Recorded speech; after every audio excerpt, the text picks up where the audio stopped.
Lincoln Riley has had 3 full seasons now as head coach of the Oklahoma Sooners, and in all 3 of those seasons, he's gone 11-1 in the regular season.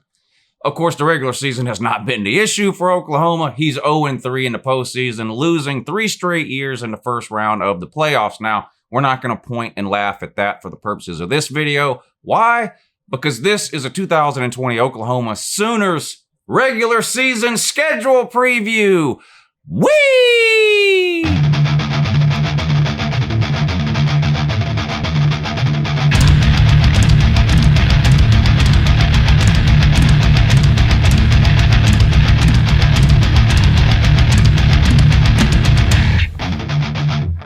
All right, we're going to take a look at Oklahoma's 2020 football schedule in this video. I've done a whole series of these, right? I'll put a link up here to a playlist. Click that link. It'll take you there. You can catch up on any of the schedule previews that you might have missed so far. And I'm going to continue this series for the rest of this week and probably some of next week too, and try to get a whole bunch of the teams covered, all the teams that you guys want to see. I'm going to do this video the same way I did the other ones. I'll put the 2019 schedule up real quick, just so we have a comparison to this year. Is this year's schedule, does it look harder? Does it look easier? Or road games harder, easier? What about the non-con? That kind of thing. And then we'll go through the 2020 schedule and take a look at it. Subscribe to this channel if you're not already. I post college football videos almost every single day of the year. And say it with me, some of them are even watchable. Hit that thumbs up if you're enjoying this series of videos, and let's get started. All right, of course, just like I mentioned at the top, I think everyone is well aware of Oklahoma's struggles in the postseason, but this is a regular season schedule preview for 2020.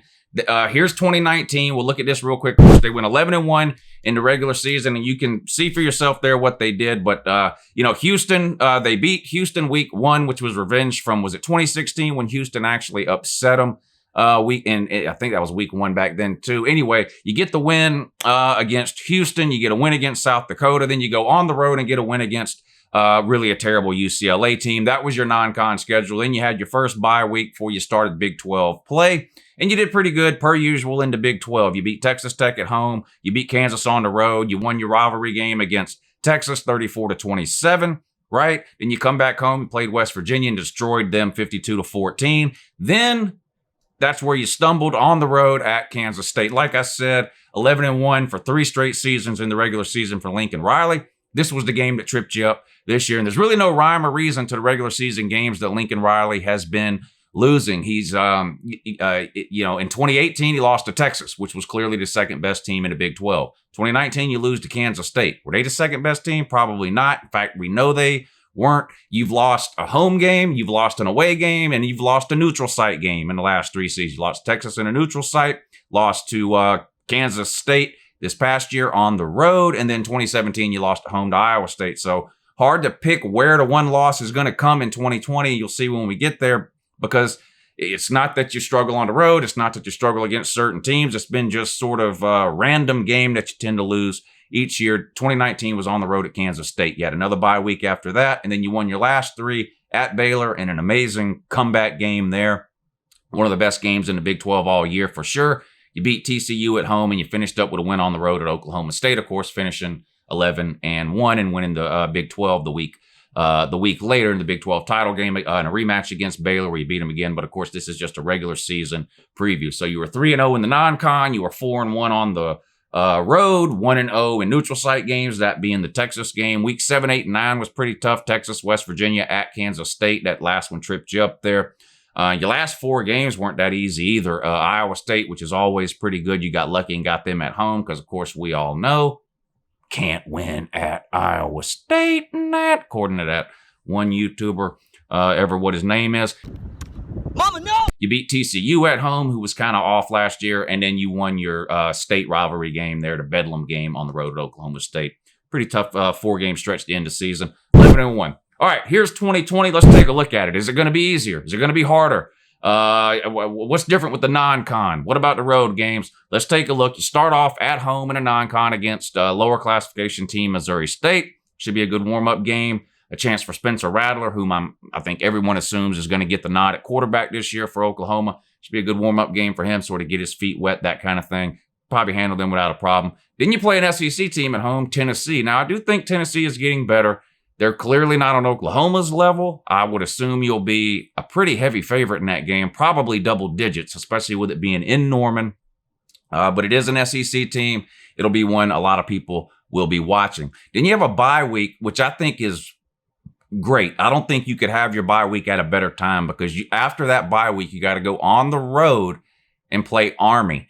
And the thing is, that triple option that they run, it's not easy to prepare for, even if you have a really, really good defense. And let's be real, Oklahoma doesn't. I mean, in fact, they have a terrible defense. That's been their problem, right? It was a little bit better in 2019 than what we've seen the last few years, but still nowhere near where it needs to be if they're serious about getting to and potentially winning a national title game. But Army gave you all kind of fits. Was it last year at home or the year before? Might have been the year before. You went to overtime with them. Anyway, you got to go there and play them. But you get the bye week before that, which is great because that gives you an extra week to sort of prepare your defense for that triple option. We all know Army is not as talented or as good as any of the top teams. We know that. But when you have to play a triple option team and you're not used to playing against that style of offense, we see it give people problems year in and year out. So that will be an interesting game to watch, especially considering how tough they played you a couple of seasons ago. But you can't underestimate how important and how beneficial it is to Oklahoma, I think, to have that bye week there. It's a little bit early in the season, I guess, than what you would want to have a bye week. You want to try to maybe put it, in the middle or a little after, so that if you got guys that are banged up or injured or whatever late into the season, they sort of get an extra week of rest. But considering it comes before the Army game, I would be okay with this as an Oklahoma fan to have my bye week before that Army game. Then you got your Big 12 schedule, and because you have your bye week early, you have to play all 9 Big 12 teams in a row without a bye week. That won't be easy. I know the Big 12 isn't the greatest conference on earth, but you're going to be playing 9 straight weeks against Power 5 opponents, and that's just not easy to do, no matter who the 9 opponents are. You'll be better than all 9 of the teams that you play. You'll probably be favored in all 9 of those games, but I do think it'll be difficult to run through 9 straight Power 5 opponents without a week off. How does it stack up? Well, we get first at home for you, Baylor. New coaching staff, lost a lot of pieces off of that team last year, which was really, really good. I'm really up in the air on Baylor. I really don't know what to expect from Baylor this year. I don't know if they're going to be close to or as good as what we saw last year, or if they're going to take a huge step back, losing Matt Rule to the NFL and the other things that they lost. But we're going to find out pretty early here when you host them at home in your first Big 12 game. And then, of course, the Red River Shootout, the neutral site game, played this time every year at State Fair, Texas. Texas, I don't see how Texas can be as bad as they were last year, at least overall record-wise. 7-5 last year for Texas was a huge disappointment. They did play you tough last year. I think you won by a touchdown. I think you'll be favored. I think you're a better team. Tom Herman, to me, has been a little bit of a disappointment outside of that one season where they got to the Sugar Bowl. Not much really to get excited about lately. By lately, I mean the last 15 years if you're a Texas fan. But, that's the game for Oklahoma every single year. And for Texas, it'll be a good one, I'm sure. Then you go on the road and play Iowa State. Of course, that's bad news. You can't win there, depending on who you believe or don't believe. Come back home. Now, this is interesting here that you have Oklahoma State this year this far up early in the season. You've been playing that game at the end of the season. So the Texas at Iowa State, home to Oklahoma State. That's a tough 3 stretch of games right there. If you go through those 3 games and you're still undefeated, I think you have a pretty good chance at running the table here. It's a tough 3 stretch of games. And then they follow that up with 2 consecutive road trips against teams that aren't going to be great. But again, you're playing 9 teams in a row. You're coming off a tough 3 stretch of games. And then you got to go on the road to TCU, on the road to West Virginia. That's a tough 5 stretch of games there. Then you come back home, you play Kansas State, who beat you last year. This is a pretty tough schedule here in Big 12 standards. Let's just be honest about it here. It's hard to knock this schedule. Kansas at home, you'll be expected to win that one. Les Miles, year 2, how much improvement we'll see. And then you close things up on the road at Texas Tech. So sort of recap here, your non-con schedule: Missouri State, you should handle them. Tennessee, an interesting game. You should win it. It's at home. Tennessee getting better, I guess, but still one season removed from losing to Georgia State and BYU at home. They're excited because they made a bowl game and won it. They went 7-5 in the regular season last year, but you should be able to handle them. We'll see. And then an interesting game on the road at Army. That's your non-con schedule. I think you benefit from that bye week in the Army game.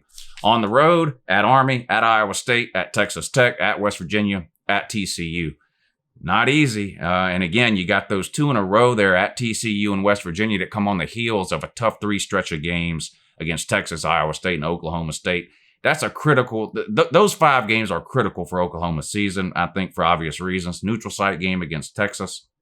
Clearly, week 4 through 10 really is just brutal. At Army, and there's no bye weeks here. These are all games in a row.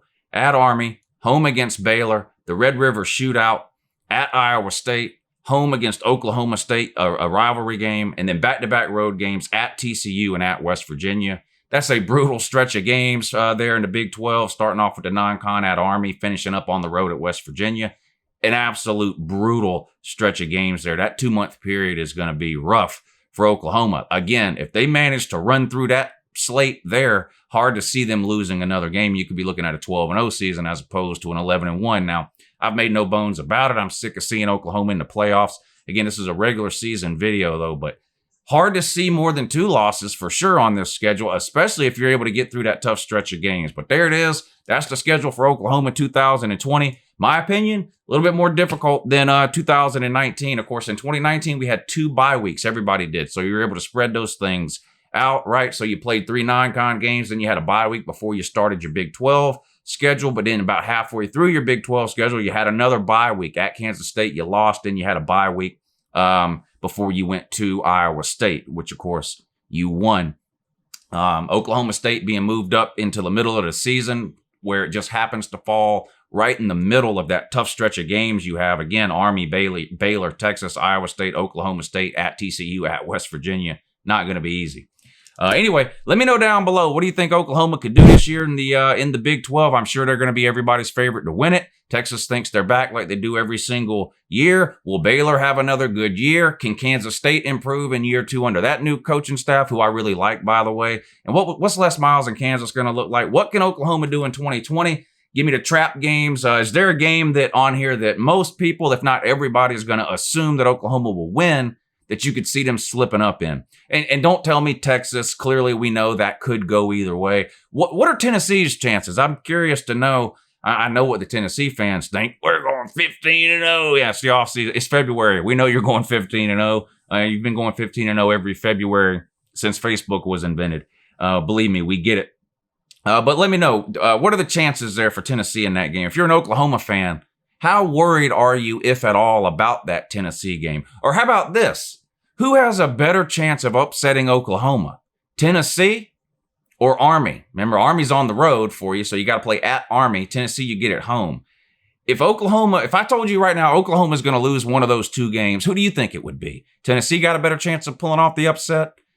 Or what about on the road at Army? Anyway, let me know what you think about Oklahoma's schedule. I appreciate you guys watching. Don't forget, live show tonight at 10 p.m. Eastern. We do it every Tuesday and Thursday night at 10 p.m. Eastern. It's a call-in show, so I take calls from college football fans from all over. And we have game number 2 in round 1 of the Uncle Lou Disappointment Playoffs. That's right. We picked the 4 most disappointing teams from 2019. I didn't pick them. The comment section picked them there on a live show that we did. But the teams they came up with for the most disappointing in 2019 was Miami, Nebraska, Florida State, and Texas. Miami and Nebraska played the other night. So tonight, we have Florida State versus Texas in game 2 of the disappointment playoffs. So tune in tonight at 10 o'clock for that. We have a great time. The comment section is unbelievable. Appreciate you guys watching. Have a good morning, Nat.